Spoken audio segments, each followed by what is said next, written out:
El nuevo portavoz de los populares esta legislatura en las Cortes será su presidente autonómico y ya está aquí con nosotros. Luis María Beamonte, buenos días. ¿Qué tal? Buenos días. No sé si usted creía ya por los meses de mayo y junio que esta fórmula del cuatripartito, formada por Partido Socialista, Partido Aragonés, Podemos, Equo y Chunta Aragonesista, iba a ser posible. Desde la lógica política no parecía que esto fuese lo probable. Evidentemente, conforme avanzó el tiempo, había indicios más que razonables de que algo estaba ocurriendo. Y todo ya dimanaba, por supuesto, del preacuerdo que tuvo lugar con motivo de las generales, que incluía también un escenario de autonómicas y que después el órgano ejecutivo del Partido Aragonés echó abajo. A partir de ahí había un escenario bastante claro de por dónde podían ir los tiros. Por lo tanto, sorpresas las justas. ¿Cree que por el hecho de ser 4 partidos los que conforman el Gobierno de Aragón va a ser una legislatura más complicada? Hombre, es evidente que cuanto más partícipes hay en el escenario de configuración de un gobierno, más dificultades se pueden dar en algún momento determinado. Pero muchas de estas organizaciones viven de la auténtica necesidad, de la supervivencia, y por lo tanto se agarrarán a un hierro rusiente antes de caerse de ese espacio que les ha posibilitado el pacto del sillón que usted recordaba hace unos momentos. También dijo en la sesión de investidura que era un pacto de trileros. Dijo también que iba a ser una oposición contundente la que iba a ejercer esta legislatura el Partido Popular, y quiero que lo escuchemos porque esto decía de ese pacto a 4 para conformar el actual Gobierno de Aragón. Luis María Beamonte. ¿Qué puntos en común tienen Partido Socialista, Podemos, Izquierda Unida, Chunta y Partido Aragonés? Su pacto es el del sillón: sobrevivir, colocarse y repartirse el botín. ¿Lo sigue pensando a día de hoy?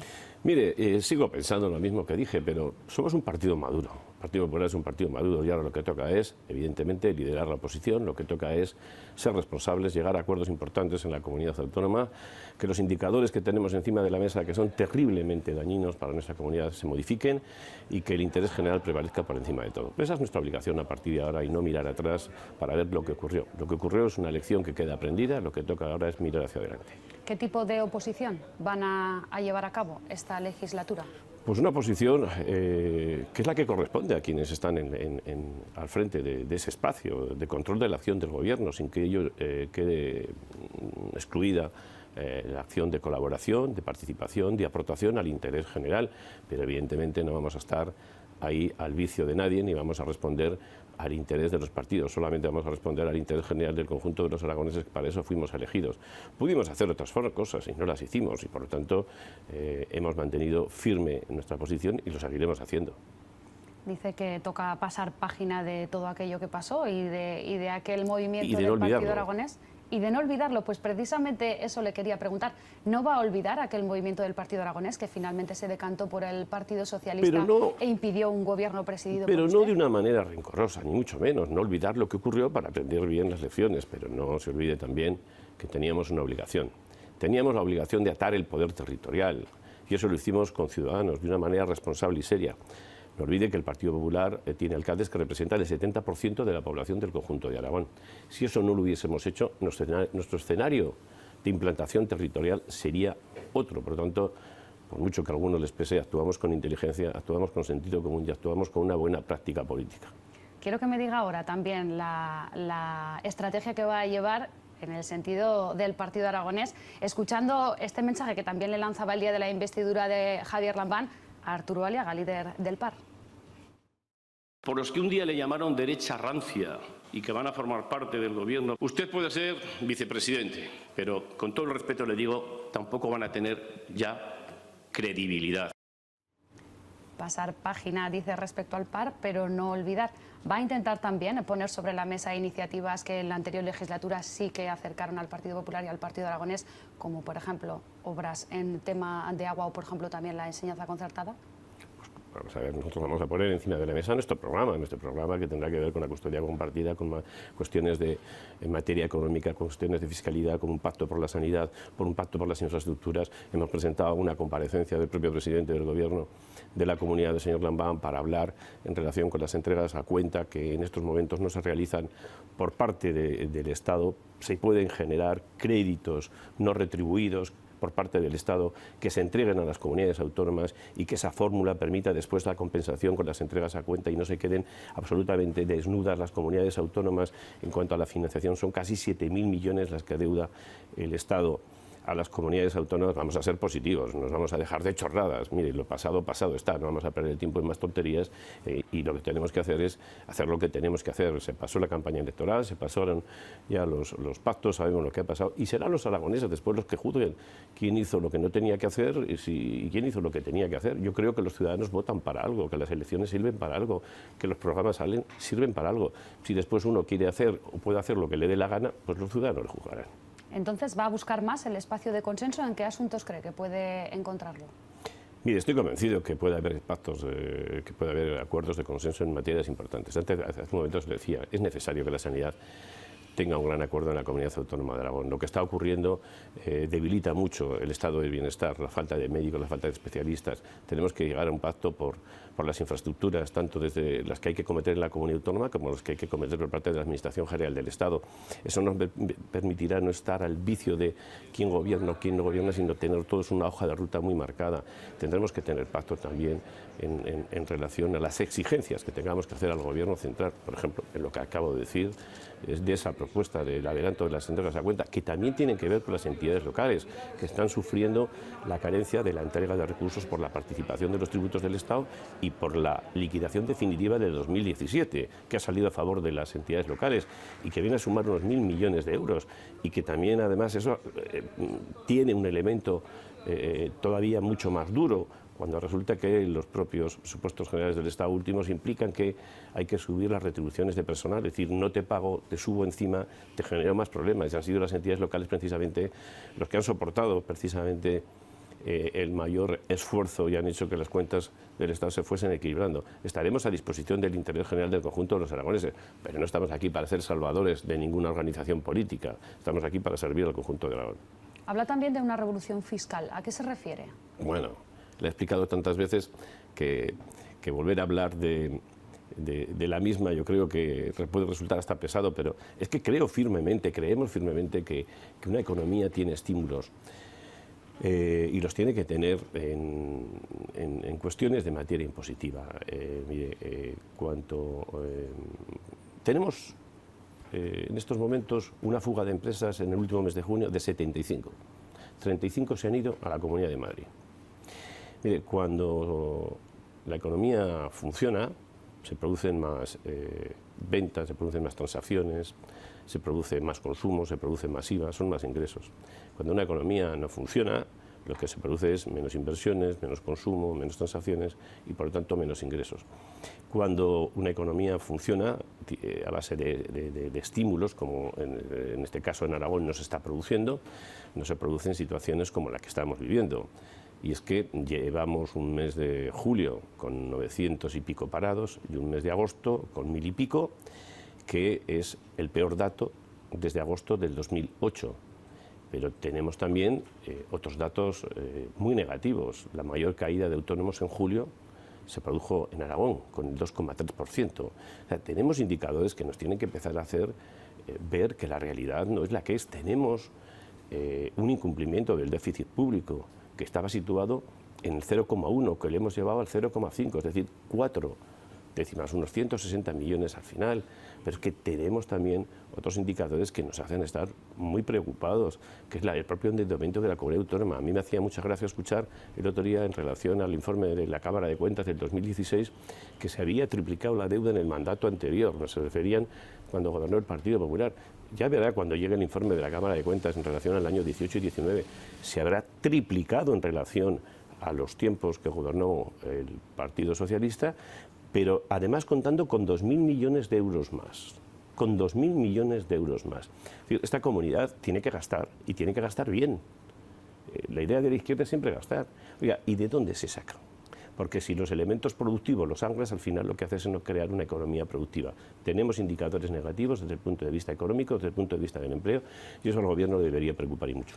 Pero si se bajan todos los impuestos, por ejemplo, en la Comunidad de Madrid algunos dicen, incluso hablan de algo desleal, una competición desleal por parte de la comunidad autónoma al bajar los impuestos. También de dónde se saca el dinero para poder gastar y para poder invertir en todos los gastos públicos. Mire, le voy a poner un ejemplo, porque hacemos de esto como una especie de mundo. Esta comunidad autónoma en el año 2018 dejó de ejecutar 225 millones de euros. El importe de la subida de impuestos rondaba los 100 millones de euros. Es decir, que solamente en un año se dejaron de gastar por inejecución entre inversiones y la partida que era de bienestar social, 225 millones de euros. O sea, 2 años de subida de impuestos. Entonces, ¿para qué suben los impuestos? ¿Para qué suben los impuestos? Los impuestos son un acicate para el ahorro de las familias, para no tener que sacar un préstamo para quedarte lo que ha sido el esfuerzo de tus familias a lo largo de los tiempos, ese esfuerzo del día a día, para que las empresas puedan seguir invirtiendo. Si me dice, ¿no deberíamos buscar una fórmula más homogénea para que en el conjunto del país, todo el mundo, pudiésemos movernos en escenarios parecidos? Pues claro que sí, y eso es lo que tiene que hacer el Gobierno de la Nación, reunir al Consejo de Política Fiscal y Financiera, que lleva un año sin reunirse, para abordar temas importantes, no solamente las entregas a cuentas, sino esos procesos de igualdad en lo que son los elementos y fiscalidad que tienen las comunidades autónomas. Bien, que eso puede tener que equilarse bien en base a esa autonomía que tienen en las comunidades autónomas. Bien, mire, pero también cuando hablamos de las entidades locales, de autonomía municipal y de suficiencia financiera, y son principios conmutativos, porque sin autonomía local no hay suficiencia financiera, pero sin suficiencia financiera no hay autonomía local, pero si el Estado no paga los 1.000 millones de euros que tenemos, pues estamos apañados. Habla del Consejo de Política Fiscal y Financiera, pero es difícil, parece difícil que se pueda convocar en estos momentos cuando el Gobierno está en funciones y las negociaciones van como van. ¿Cree usted que al final va a haber otras elecciones generales?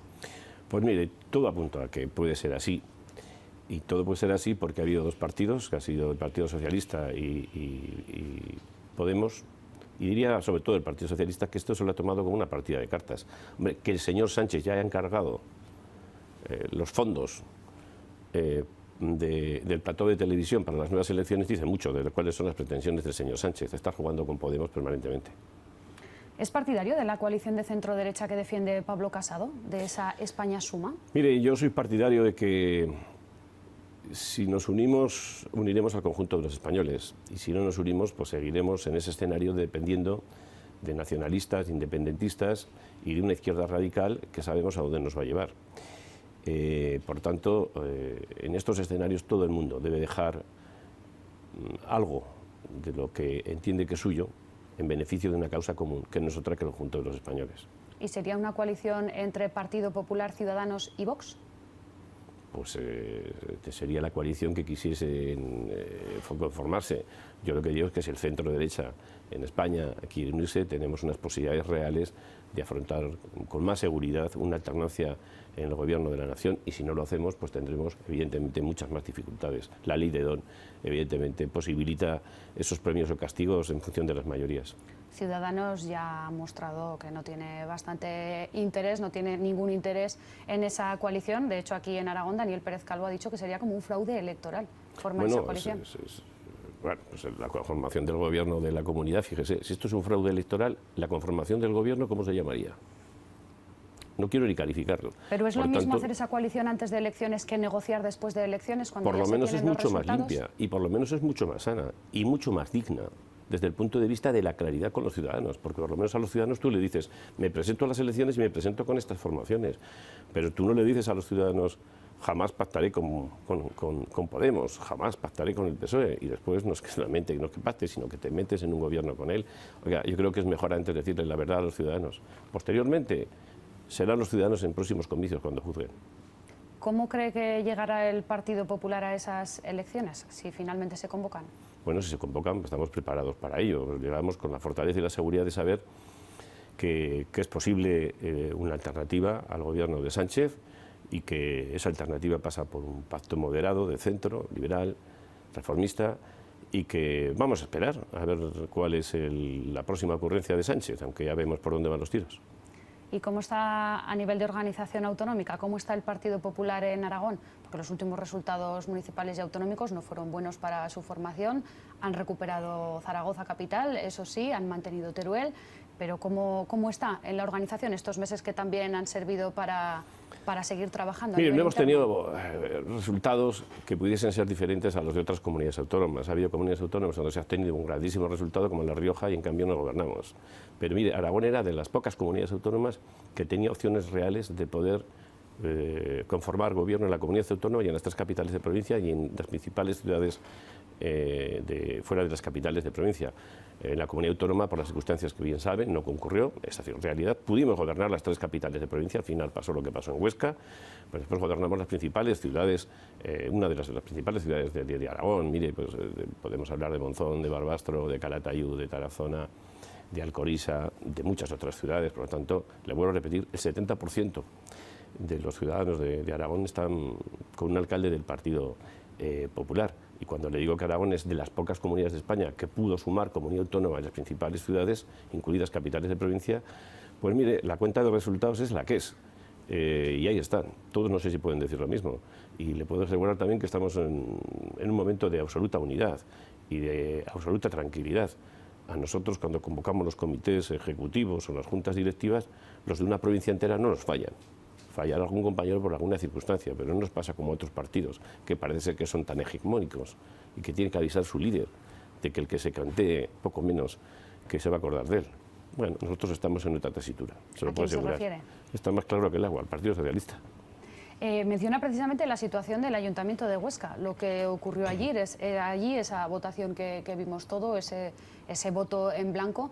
¿Se puede restaurar la relación entre el Partido Popular y Ciudadanos en el Ayuntamiento de Huesca? Porque además en redes sociales hemos visto hace apenas unos días un cruce de acusaciones bastante grave entre 2 concejales, entre Gerardo Oliván y José Luis Cadena. ¿Eso tiene remedio? Mire, yo deseo que ojalá sea así, porque creo que la buena relación entre todas las formaciones políticas debe prevalecer independientemente de las diferencias. Ahora bien, han concurrido circunstancias, sean los ostenses quien las juzguen, pero mi pregunta es, y creo que lo hablamos en una ocasión, usted y yo, ¿por casualidad pasan estas cosas? Hay un concejal un día, que yo no voy a decir de qué partido es, porque no lo sé, puedo imaginarlo, que de repente tiene el atrevimiento del vicio, la ocurrencia de meter una papeleta en blanco, así, bueno, por las buenas. Qué casualidad, ¿no? Después le toca el premio de Navidad, qué casualidad. Bueno, pues así es la vida muchas veces, aunque no la compartamos. Y también hablamos que el Partido Popular no descartaba presentar una moción de censura ahí en el Ayuntamiento para ver cómo transcurría la legislatura. ¿Aún está en sus planes? Pero mire, los compañeros de Huesca decidieron que no podía tener el Ayuntamiento de Huesca más turbulencias y que por lo tanto se posicionaban en un escenario de colaboración para que la gobernabilidad en Huesca no fuese un inconveniente. Yo creo que es una actitud absolutamente respetable y además de alabar. Luis María Beamonte, presidente del Partido Popular en Aragón, gracias por estar con nosotros y además en un día especial que es su cumpleaños. Felicidades.